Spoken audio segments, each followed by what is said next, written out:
up, guys? I'm Alex. I'm Jason. We're the Table Monkeys, and today we are going to do another match analysis using our Hill Theory notation. Yeah, and this match was recommended to us in our last video, the epic left arm battle between Travis and Devon in Las Vegas, the MGM Grand. Yeah, the Arm Wars series. It's a 6-round super match, and unlike last time, we don't have any inside information on this match. So this is literally just going to be our analysis from watching the match, what we can see on the video.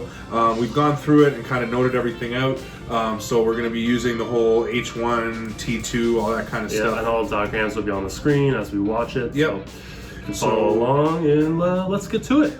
All right, guys, here we go with round one. And Travis pretty much the entire time is going to be doing what we call T2. So that is a high sweeping top roll. So basically high side pressure, right? Yeah, and Devon's going to be the one who's adjusting and trying to figure Travis out. Yeah, and Devon doesn't want to pull anywhere but in the straps with Travis, and Travis is the same way. So both hit high, both end up slipping, and here we are in the straps. So once again, Travis is going to hit T2. And looks like Devon here has got his shoulder a little bit back, trying to post up and fight high with him. And we're going to stop it here so you can see Devon is definitely pulling his shoulder back, and you can see him kind of trying to rise with his knuckle, even though he's being taken all the way across the table by this blasting hit from Travis. Yeah. He's definitely hitting high and up, so we're going to call that T1, like a high posting top roll. Basically, we feel like he's trying to match his pressure up high, right? And then if he can get some kind of a stop or slow him down, he's going to eventually try to commit his shoulder more and establish some cup.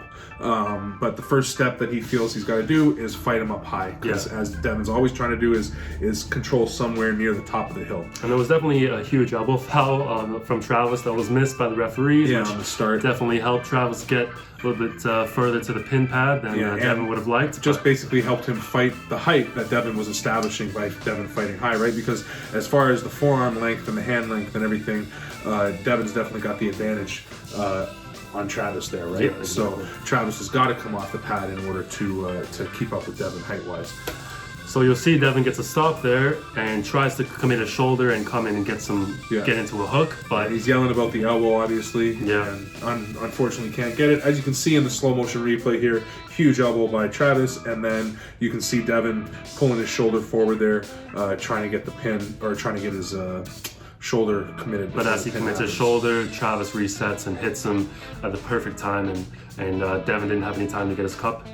And it was just too much. Too much, yeah. Too much. So, and that's always Travis's game. Is he goes with one move, and he's just hoping that it's going to be too much for people to deal with, and regardless of how they adjust or what they do to adjust, he's just going to do the same thing. So, and the other thing he does is talk a lot of trash. So over there hugging Jeff Slater and just making jokes with everybody.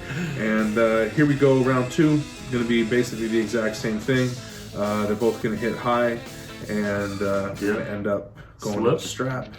So strap match it is.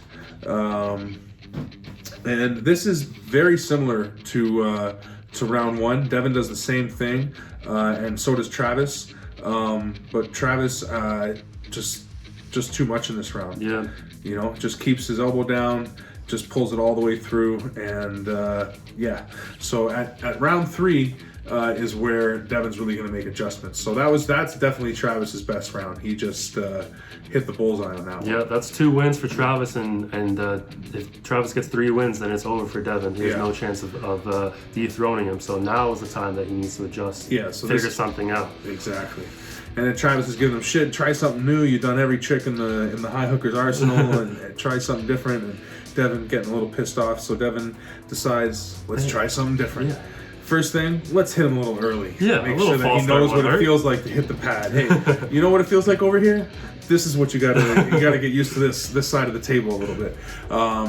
Devon's big on that, and that's definitely a tactic he can use. Hitting early in the sense of hitting way early. Yeah. Just to get a feel for your opponent a little bit. So you can see Devon's shoulder is committed there, and he doesn't fight high. He commits his shoulder, drops his pronation, and just commits fully to his cup and his supination, and he's able to turn Travis inside. And once Travis is in a hook, he has no desire to pull there. No. he knows he's got no strength in that area. Yeah. And you'll see once we play it again that he just bails his hand and tries to slip underneath. Yeah, exactly. Basically, at this point, Devon's got what he's called a bite on his arm. So by being able to get in there and get wrist to wrist with Travis, now it's about their biceps and it's not about the back pressure and the speed that Travis has anymore.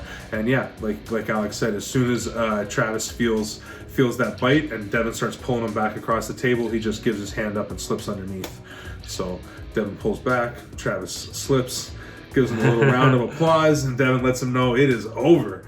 That's a great one. It is over for that loudmouth right there. So back in the straps, and this time Devon is going to fight high, and it's really interesting there because what he does is he loses a lot, but he's trying to hang on to as much as he can, and he's keeping his shoulder forward. He doesn't actually post and go back like he did in round 1 and 2, right? No, he's committing his shoulder and he's keeping that arm angle nice and tight. Yeah. He doesn't care if he loses his wrist a little bit, because if Travis gets overpronated, he's actually going to lose strength exactly in that area. And it's hard to tell exactly when Devon starts to give up his hand as opposed to having it being taken from him by Travis, but at some point that's what he does, is he starts to give up his hand, let Travis kind of overpronate through his hand, so that way he can further commit his shoulder and really get onto his bicep and his elbow. And at that point Travis can burn out a bit, and then Devon's able to get behind his hand even more and then transition to his tricep.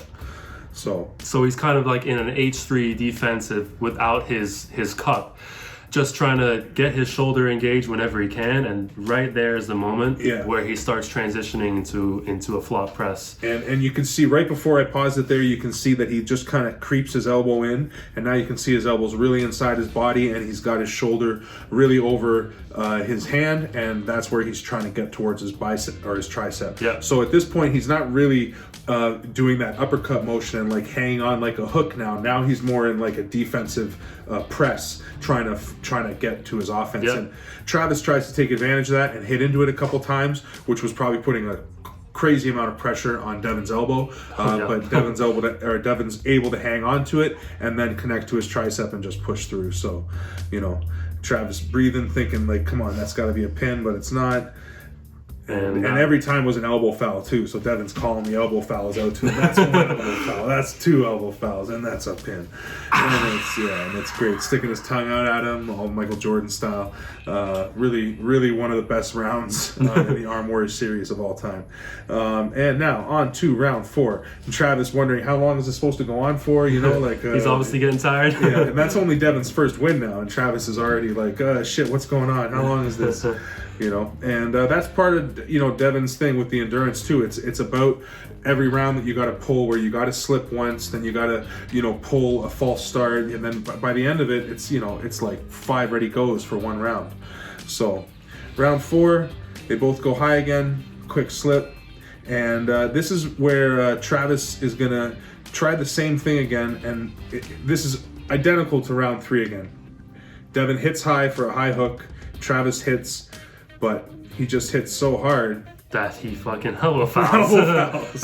And so even though he's able to get through, he was not within the rules in doing so. Well, I think finally Travis's elbow foul got actually called. Yeah, exactly. That's what happened there. Probably technically been fouling the whole time. But either way. So now after the reset is where Devon really changes it up. You can see him really trying to get inside, really committing his shoulder, and then boom, just right to a press, eh? P1. Just not fighting high at all, just committing his shoulder and turning Travis in. Yeah. And once he's there, his shoulder is way too much. You can see it as soon as Travis is on his bicep, he does not like it. He is unhappy in that position. And that's probably my favorite one too. Let's watch that again. Travis's little, hey buddy, I'd really like it if you didn't beat up on me so bad. And so now we're 2-2 going into round 5. And round 5 is interesting. This is where, I don't know why Devon seems to have a tendency to do this to himself, where he likes to make things hard. But it seemed like he figured it out. Yeah. He just won 2 rounds in a row. Yeah, so, but in this one, he decides, let's try to get him in a hook without the strap. And, shit, no, not a good idea. Let's slip out like quick bail. Yeah. But he gets to his strap. Yeah. So here he is with the strap and shoulder committed again, just trying to get in there as hard as he can. And here goes, boom. Boom. So let's go back and watch that again real quick. As you can see, again, shoulder committed, and he's going to dive in for that hook. Yep. So he doesn't seem to fight high there. He's just giving up his pronation and trying to secure his cup and supination. Yeah. And I guess the idea is always just to put Travis on his arm and turn him inside. So whatever he can do to get there is what his plan is. Yeah. And obviously Travis has no power there. So as soon as he's turned inside. And this is very similar to what he did in the round 3 where he got the slip, that's maybe what he was trying to do in the beginning of this round, and Travis just the way he hit was too much, so he got a bite on Devon's arm, and that's why Devon had to bail the way he did. Yeah. But either way, in the strap, he's able to force that hook more, and like Alex said, once Travis is on his arm, not happy camper. So, and Devon just boom, able to pull through no problem. Boy, is he pumped now. Yeah. And Travis still, hey, good job, man. Yeah, you don't got to win them all. Because obviously now it's 3-2, and Devon's threatening to take the championship away from Travis. Yeah, this is big. This is big. So now, I'm not sure what Travis is thinking, but I know he's getting worried, and Devon definitely starting to get confident. We're into round 6, and Devon now just shoulder committed forward, super, super hard. It looks like he's going for a press without the strap. And Travis is going to do the same thing. Like Travis is not going to switch up his game. So I don't know how much of what Devon's doing is trying to play with Travis, or is just making himself comfortable. Because you can't really assume that what you do is going to make Travis change his game, right? Yeah. So either way, it looks like he's coming in for a press, but he ends up in reality, diving back. Maybe he's just giving himself room. I know he talks about that, like give himself a lot of room to run. So that gives him that room to make sure that he can really get out and get to the strap like he wants. And now he's just committed forward, super hard. Travis is balled up, super, super tight. Yeah. And Devon is definitely going P1. He tries to commit for the press, but Travis is able to make that adjustment. He just pulls Devon right off the pad. And you got to think, so Travis, Devon gets the elbow foul here, and Travis is pretty satisfied with that. But you got to think, one of the things with this is that the reason that coming forward and getting in on Travis works is because he likes to go to the side so hard with his top roll. As much as he has a lot of back pressure, he doesn't rely on dragging you back across the table, right? He wants to maintain his arm angle and his back pressure, and then just pull you to the side. So Travis actually did adjust in this round. He could tell that Devon was going all in for that press and trying to come forward and get in his way or crowd his lane of going to the side, right?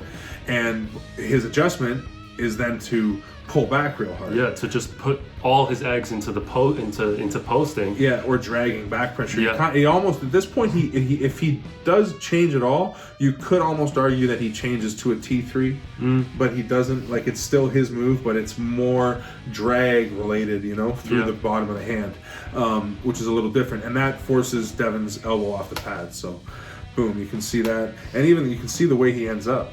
It's very T3, very T3ish, right? So, but the point of it was possibly, maybe the point is to pull Devon's elbow off the front. If that is his objective, it definitely works. Yeah, and he definitely noted that for when they reset and go again. Yeah. And obviously, Travis, I love this little. I'll take any elbow foul in my favor. That's beautiful. Thank you, sir. And then, again, same thing here. You can see him giving his riser a little bit. Maybe he is adjusting to a T3 here. That's interesting. And then boom. It looked like Devon tried to just catch him there. But still, with his shoulder so committed and Travis's back pressure, you can see here it's clear that he pulls him off the pad. We'll try to catch it on the pause. It's way off. And you can see how hard Travis is pulling back, and he is. That's much more of a T3 type hit. See, Travis adjusts sometimes. He does. He made an adjustment. Wow. And you know what? Even in our notes, we didn't catch that the first 5 times that we watched it. So, just shows you how deep these analyses can get, because you're just looking at the most minor angles. And another thing to note is that it's not just the hand position, the shoulder position, the body position, all these things define where you are on the hill, So, anyway. So Devon loses on elbow fouls, and Travis wins the round, and it ends up 3-3, and Travis gets to retain his title. So, and apparently they had a 7th round off camera, which Devon won, but there's no video, so we don't know what happened. Yeah, and either way, it wouldn't have resulted in Devon actually, retaining or taking the title away from Travis, because the way that the Arm Wars series went was that the champion had to lose 4-2, or I guess the challenger had to win 4-2. Yeah. Whichever way you want to look at it. So, but either way, it was definitely a chess match the whole way through. It was both sides making adjustments, as we noticed at the end there. Even Travis made some adjustments at the end because Devon had figured out the right way to deal with his ace. And yeah, so this hill analysis is a lot of fun for us to do. Hopefully you guys like watching it. So let us know in the comments what are the matches you'd like us to analyze, and we'll be sure to pick the most exciting ones. Hit that subscribe button, share with your friends, like, fucking hit that bell, all those things. Monkeys out. Peace.